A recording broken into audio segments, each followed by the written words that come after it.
guy doesn't know what he's talking about.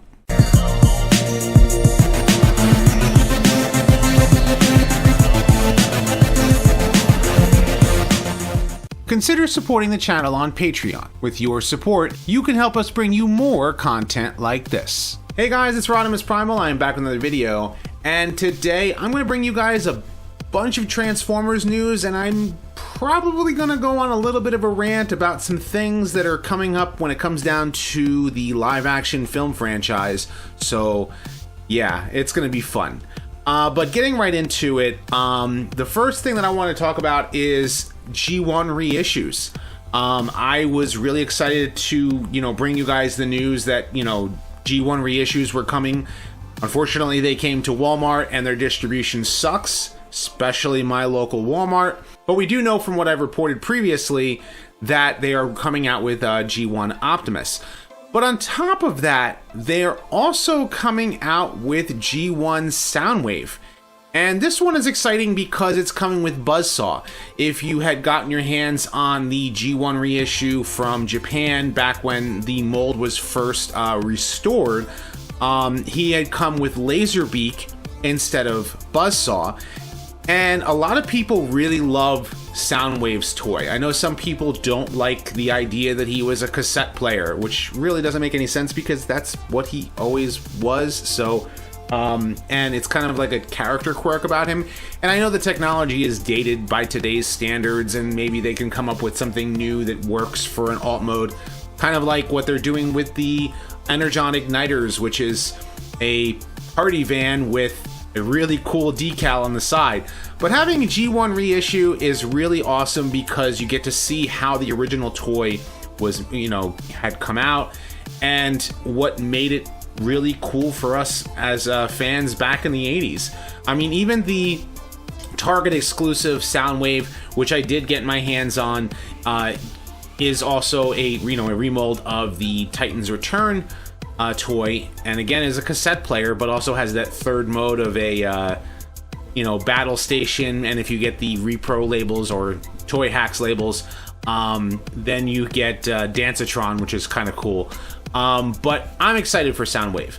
Another bit of little toy news is they're doing something with Elita 1. And if you're familiar with the Elita 1 toy from the Power of the Primes, they also released Moonracer and Nova Star. I have not gotten my hands on Nova Star yet. I do have, Moonracer, and they are coming out with Chromia, but Chromia is not a combiner limb.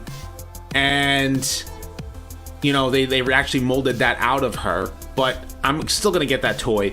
But they are also, looks like they're gonna be coming out with another limb. If you type in the name Lancer, which is the name of the orange female Autobot from the episode The Search for Alpha Trion, then you'll get a profile on Greenlight. And it's something that Sabertron poster, Survive Fan 23, I just want to give him a shout out because he's the one who actually found out about it through Hasbro's Transformers website. If you type in the word Lancer, you'll get something about Greenlight. And the Greenlight toy here looks really awesome. I'm excited about it. But then there's another bit of information that has been found out, and that is they are going to try and complete the combiner for Elita 1, and it's going to be called Orthea. And you can see here from this picture that Greenlight is named as one of the limbs, and there is a fifth female Autobot, or fourth limb, and her name is classified. So they're looking to probably make her, that's probably going to be Lancer, right? That's who I'm putting my money on. I'm hoping it's not a remold again of the same, female Autobot mold that they used for the other three, but maybe they can come out with a brand new mold for her, and a new vehicle mode would be really great, because let's face it, the mold is okay. But I'm glad they're actually going to complete this combiner because I like the toys. I just feel that the female characters should have more unique toys for each of the characters, since the characters in the cartoon were very unique as well. And Nova Star, or it should be Firestar, and as far as what her name should be, is not that unique. But I'm still happy about it. But I've also reported about the Bumblebee movie and its box office performance, and it's actually doing better than what I initially reported on. I thought it was going to end up being a flop just because, a lot of us are used to summer blockbusters. And it's with summer blockbusters, that opening weekend, that's where you make your big money, where everybody and their mother goes to see a movie. Well, this movie came out on Christmas weekend, so not as many people went to the movies. And the winner that week was Aquaman, and it still is the winner pretty much like every week so far. And it made $60 million, whereas Bumblebee only made $21 million. So everyone was like, oh my God, is this going to be like terrible for the movie? And it's actually doing better. It's a slow burn during this season. It's not doing the numbers that some people are expecting, but the production budget itself was only $135 million, and it needs to make about $400 million in order to be profitable. And at the time of this recording right now, it has made $88 million domestically, and it has made $196 million worldwide because it's just opening in China. It's opening up in some other countries. So we're going to see it's probably going to do a lot better. I think a lot of people are excited to see it. And I know some people didn't like it. And that kind of brings me to what the producer, Lorenzo Di Bonaventura, has been talking. And he's been talking a lot. He's been going through a lot of interviews. They've been asking him a lot of questions. They've been talking about whether or not this is a reboot, whether it's a prequel, or wow, just and what we're gonna see in the future. I'm flabbergasted is probably the best word I can use, because all right, I'm gonna read for you what exactly he said here. So he interviewed with Metro, explaining the mid-credit scene from the Transformers Bumblebee movie. And if you haven't seen it, this is going to probably be obviously a spoiler warning. But he said, someone described Bumblebee to me as 99% prequel, 1% not. And this is what he told, Di Bonaventura tells Metro. I was like, well, what was the 1%? He said, it is the scene where Optimus and all the other guys come to Earth at the end. I was like, that doesn't contradict anything we've said before. Who is to say they haven't been around robots in disguise since then? But while the sequence was always bound to cause a little controversy, Di Bonaventura was adamant that it'll be included for a very important reason. That scene was always imagined, but in different versions. We didn't do that scene until we shot the movie, because we felt the movie was going to dictate that scene a little bit. What happened is that you get to see Haley return to her family. Bumblebee needs to return to his family. Otherwise, what happened to poor Bumblebee? That was our thinking. Plus, Optimus said they were going to Earth. We're going to regroup, and then you're going to go back. In our minds, they went back out. It was nothing to do with other films and was completely about the emotional journey of Bumblebee. Okay, all right, so unpacking that. All right, so what you're saying is that Optimus came to Earth, took on a G1 truck form, rolled out on the San Francisco, Golden Gate Bridge with Camaro Bumblebee, and then has the scene in the forest where they're like, okay, well, here we are, and here comes 7 Autobots, not including Optimus and Bumblebee, and they come to Earth on top of them, and you're telling me they just up and left afterward. And then they came back to Earth in 2007 looking for the Allspark. I don't buy it. Because you're literally contradicting yourself in your own statements. Because it does not make sense. Unless you're going to try and tell me that there's going to be another Bumblebee movie and that's going to explain how they left Earth, maybe that might make a little bit more sense. But it still doesn't go with the fact that, well, it also contradicts the Transformers The Last Night, which everybody and their mother either like has a dislike for Transformers The Last Night. I don't hate the movie. I know I've said that I don't hate the movie, but I know it's not a good movie at all.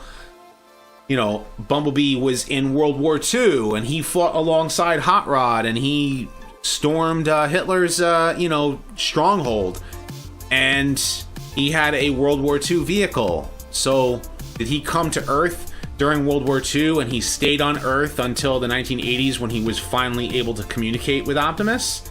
Is that what you're trying to tell me? Because that doesn't make any sense. And then maybe that would line up with, Blitzwing chasing him, and maybe that would make the prequel comic make sense too. Maybe, but I don't think it works. I just don't think that it works. So too many things contradict here, and it really feels like it's supposed to be a reboot, but it's not. According to Di Bonaventura, it is a 100% bona fide prequel. And that bothers me because it just doesn't work continuity-wise. But then Lorenzo Di Bonaventura had another interview, this time with China.org, about the Bumblebee movie and where the future of the franchise is going. And he talks about, here, I'll actually read it. We probably will make a Bumblebee sequel, and we wanted to make another even bigger Transformers movie in the future. We have an animated movie in the writing stage now. We're trying to figure out an Optimus movie, while the Beast Wars franchise has a chance too. However, the producers stress this can only happen under one condition: Bumblebee must be a success. Alright, I'll give you that. Bumblebee has to make about $400 million in order for you to continue making Transformers movies. Personally, I don't want him involved in any more Transformers projects, because clearly he doesn't seem to get that movies are supposed to have some continuity connections that are supposed to work. You're going to make a prequel, the prequel better work with the movie the movies that are supposed to line up with it. You take a look at Star Wars, which I know, I don't want to talk about Star Wars, but the prequel trilogy does work as far as lining up with the original trilogy. And the movies were very careful about making sure that things lined up properly and that you can explain things away. You can't explain making a Bumblebee prequel movie that doesn't line up with the rest of the Transformers films, unless this movie is a reboot. And you're saying it's not, and it doesn't work. And you're saying that it does work because, you just have to overlook those things. Well, we're fans. Fans don't overlook these things. Come on. We didn't overlook things like, the origin of the Constructicons in G1. The Aligned Continuity fans did not overlook the fact that Transformers War for Cybertron and Fall for Cybertron don't match Transformers Prime as far as a prequel is concerned, and yet they're supposed to, because there's so many G1 elements in those games, yet everything in the Prime cartoon doesn't match, but it's supposed to. And then Robots in Disguise does things where the characters seem to be a little different than they were in Transformers Prime, in Robots in Disguise. And then of course Rescue Bots is supposed to be connected to it, which it's kind of funny that Rescue Bots is still ongoing, now that they're doing a sequel series to it, which probably should watch, since my daughter does Transformers and it's a good cartoon for her to watch. But man, it's things like this don't work. And to be honest, I don't want you to touch Beast Wars, man. I love Beast Wars probably just as much as I love G1. And Beast Wars gets a lot of flack for the computer animation being dated from the 90s and them being animal forms. But people are like, well, that's a truck, not monkey. But Optimus Primal and Optimus Prime are two separate characters, and I don't want Lorenzo Di Bonaventura touching that franchise because a lot of people really love Beast Wars. So, and as far as a Bumblebee sequel, what are you gonna do? How are you gonna do that? How are you gonna make a Bumblebee sequel that is literally Bumblebee 2, unless you're going to explain that, okay, these Autobots come to Earth and now they have to leave Earth, and here's the story of how they left Earth. It's because of Bumblebee. I don't know. That still wouldn't make a lot of sense to me. And then you said you want to make an even bigger Transformers film in the future. Do you want to make a Transformers 6 that, you know, now the aftermath of Cybertron coming and scraping the Earth, which is Unicron, which is a bad blob. And Lorenzo Di Bonaventura does not like Unicron. So he's probably the one that was okay with Earth being Unicron, because then you don't have to do Unicron in robot mode. And it would have been awesome to see a live action film version of Unicron done with computer animation to make him look awesome and have the Autobots have to face off against him. But no. Instead, it's just these big spikes coming up from, you know, from the Earth, because, you know, we can't do, you know, anything that's not on Earth. We always have to have humans involved somehow. So then how are you going to do Beast Wars? If you can't do Beast Wars if humans are involved, because it has to be in the past. And, you know, unless Beast Wars is like a reset button for the franchise, which wouldn't be. I'm honestly trying to figure out how all of these things would work, and they don't. In an Optimus Prime movie, if you probably saw my last video when I talked about this, no, you don't understand Optimus Prime's character. So I really don't want him involved in the Transformers franchise. You know, I'm trying to wrap my head around all of these things that he's saying. And the best thing that I can do personally is just take it with a grain of salt. He's just talking. He's just, you know, saying all these things about, you know, where he wants to go. He has all these, you know, delusions of grandeur in my eyes. But again, I want to know what you guys think. You know, leave your thoughts in the comment section below. If you like this video, be sure to thumbs up, subscribe, check out my other videos as well. I've got more Transformers discussion videos coming soon. I have a Transformers Cyberverse full season review that I'm going to be doing, and I'm going to be doing something else that's really special. If you saw my Triple Changers video, you'll know that I gave you a very small hint of what that's going to be. It's gonna be pretty cool. Of course, check me out on Facebook, on Twitter, and on Instagram. And as always, guys, until next time, till all are one.